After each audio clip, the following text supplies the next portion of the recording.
Hello and welcome to the tip of the week. This week's topic is create a shortcut for simple access in Google Drive. A shortcut in Windows looks like a file, say on your desktop, that when clicked opens a file that's actually stored elsewhere. Google Drive now supports shortcuts. Sort of.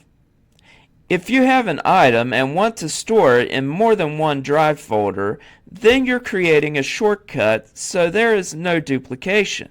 You can rename, move, or delete the shortcut in a drive folder without affecting the original. Let's look at how to create a shortcut for simple access in Google Drive.